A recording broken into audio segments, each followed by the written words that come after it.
안녕하십니까? 5월 28일 목요일 영국의 소리방송 뉴스데스크의 아이린입니다.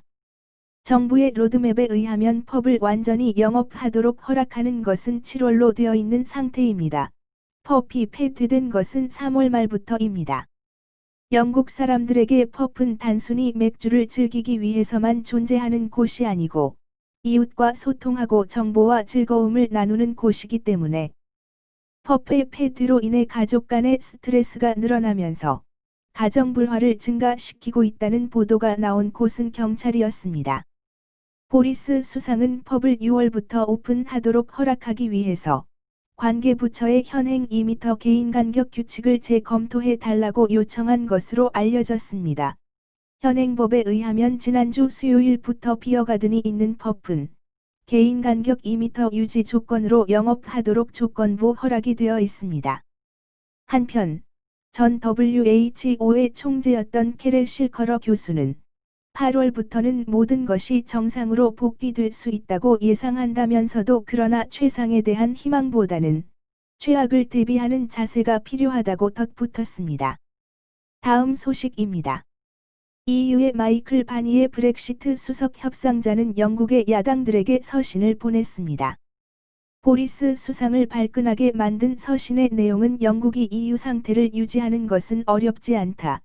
희망한다면 우리가 기쁜 마음으로 브렉시트 트랜짓 기간을 2년 더 연장해 주겠다라는 내용이었습니다. 이에 대해 정부 대변인은 우리의 상태는 변함이 없다. 트랜짓 기간은 12월 31일까지이다라고 강경하게 말한 것으로 알려졌습니다. 한편 마이클 바니에는 브렉시트 이후 영국 연근해 공동 고기잡이 문제를 유럽 희망대로 합의 보지 못하고 주도권을 영국의 카운터 파트너 데이비드 프로스트의 과학적 쿼타제 아이디어에 밀리는 양상을 놓고도 마크롱 대통령의 얼굴을 붉히는 항해 받고 주눅이 들어있는 것으로 알려졌습니다. 다음은 코로나 바이러스 기원을 조사하고 있는 미국 FBI가 발표한 내용입니다. 미국 FBI는 하버드대학 미생물학회 회장인 찰스 라이버 박사가 1월 28일부터 체포되어 구금 상태에서 기소되었다고 보도하였습니다. 라이버 교수는 코로나 바이러스 원산지로 의심되는 중국의 우한 공과대학에서 돈을 받고도 이 사실을 은폐한 혐의입니다. 라이버 교수는 1년 전부터 매월 5만 달러의 자금을 비밀리에 받아오면서 중국 우한 실험실과 미생물 화학 분야 연구에 조력하여 온 것으로 알려졌습니다. 또한 그는 2명의 중국인 조교를 고용하여 기술을 협력해 왔는데 그 중에 한 명은 현역 중공인민군 중위인 것으로 알려져 더욱 큰 충격을 주고 있습니다. 인민군 중위 조교는 바이러스가 한창이었던 2월 18일 21개의 매우 예민한 미생물 샘플 파이엘즈를 가지고 중국으로 돌아가려다 보스톤의 로건 공항에서 체포된 것으로 알려졌습니다. 미국 언론들은 30년 전 스티븐 군트의 스파이 소설이 실제로 나타났다면서 경이로움을 금치 못하고 있습니다.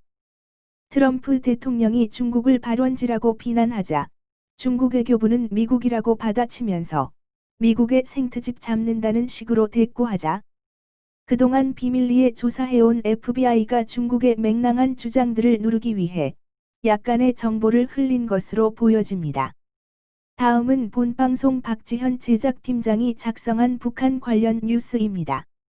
영국 외교부는 27일 평양 주재 대사관을 잠정 폐쇄했고 인력이 북한을 떠났다고 주영 북한 대사가 트윗에 올렸습니다.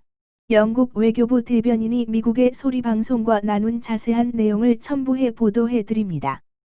영국 외교부 대변인은 BOA에 보낸 이메일에서 북한 당국의 입국 제한 조치가 인력 순환과 대사관 운영 지속을 불가능하게 만들었기 때문에 대사관 폐쇄 결정을 내렸다고 설명했습니다. 이어서 영국은 북한과의 외교 관계를 유지하고 있으며 평양 주재 대사관의 원활한 운영을 재개할 수 있게 되는 대로 평양의 인력을 재배치하고 대사관 운영을 재개하는 방안을 모색할 것이라고 말했습니다. 아울러 콜린 크룩스 대사가 북한 주재 대사직을 그대로 유지한다고 덧붙였습니다. 영국 외교부 대변인은 2017년 8월부터 모든 영국 국적자들에게 꼭 필요한 경우를 제외한 모든 북한 여행을 자제할 것을 권고하고 있다고 밝혔습니다. 27일 현재 북한 내에 영국 국적자는 단 한 명도 없는 것으로 알려졌습니다. 앞서 영국 외교부는 이날 갱신한 북한 여행주의보에서도 평양주재 대사관이 문을 닫은 사실을 확인했습니다. 여행주의보는 평양주재 대사관이 잠정 폐쇄되어 북한 내에서 영사 지원이 불가능하다고 밝혔습니다. 그러면서 대사관을 잠정 폐쇄한 이유는 북한 당국이 신종 코로나 바이러스의 세계적 대유행에 대처하기 위해 시행한 여행 제한 조치 때문이라고 설명했습니다. 실제 북한은 지난 1월 말부터 신종 코로나 바이러스의 유입을 막기 위해 중국, 러시아와의 항공, 철도 교통을 전면 중단하고 외국인의 북한 입국도 완전히 차단했습니다. 또 북한 외무성은 2월 1일부터 자국 주재 외교관들에게 대사관과 외교관 구역을 벗어나지 못하도록 하는 등 강력한 이동 제한 조치를 취했습니다. 평양 주재 독일 대사관과 프랑스, 스위스의 외교공관들이 북한의 이 같은 조치에 반발해 지난 3월 초에 공관 운영을 중단하고 인력을 다음은 미국이 한국의 오이사 조치를 보는 시각에 대해서 보도해 드리겠습니다. 한국에서 오이사 대북 조치 무력화에 대한 이야기가 나오고 있는 가운데 미국의 전직 주한미군 사령관들이 오이사 대북 조치의 원인이 된 천안함 폭침 사건에 대해 북한의 사과와 배상을 거듭 촉구했습니다. 전 주한미군 사령관은 북한의 천안함 폭파는 한국에 대한 전쟁 행위이며 한국 장병 46명이 목숨을 잃었다는 점을 거듭 강조했습니다.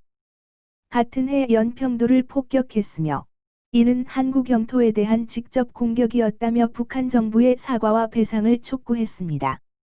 영국의 소리 방송의 판단으로는 한국이 해야 할 일을 미국이 하고 있다고 보도하면서 오늘 방송을 마치겠습니다. 시청해 주셔서 감사합니다. 지난 기사들을 보시려면 유튜브에서 영국의 소리 방송을 찾아 주십시오. 감사합니다.